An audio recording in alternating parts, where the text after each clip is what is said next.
ذکر حبیب نے تڑپا دیا دل۔ ایک مرتبہ حضرت ابراہیم علیہ السلام اپنی بکریوں کا ریوڑ چرا رہے تھے کہ ایک آدمی قریب سے گزرا۔ گزرتے ہوئے اس نے اللہ تعالیٰ کی شان میں یہ الفاظ ذرا بلند آواز سے کہے: سبحان ذی الملک والملکوت، سبحان ذی العزت والعظمت والہیبت والقدرت والکبریاء والجبروت، یعنی پاک ہے وہ زمین کی بادشاہی اور آسمان کی بادشاہی والا، پاک ہے وہ عزت، بزرگی، ہیبت اور قدرت والا، اور بڑائی و دبدبے والا ہے۔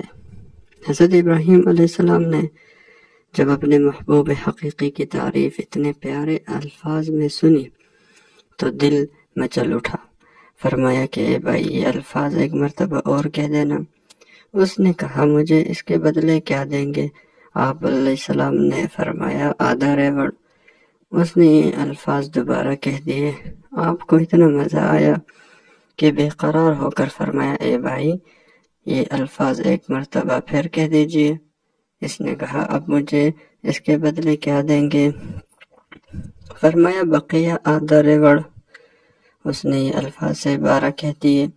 آپ کو اتنا سرور ملا کہ بے ساختہ کہا: اے بھائی، یہ الفاظ ایک مرتبہ اور کہہ دیجئے۔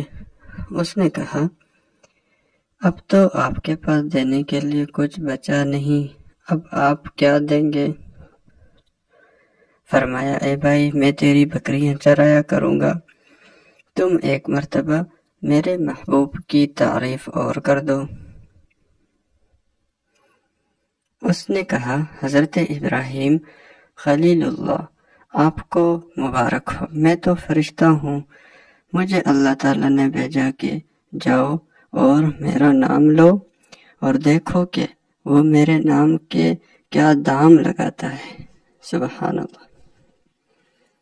ایک دم بھی محبت چھپ نہ سکی جب تیرا کسی نے نام لیا، جان دی ہوئی اسی کی تھی، حق تو یہ ہے کہ حق ادا نہ ہوا۔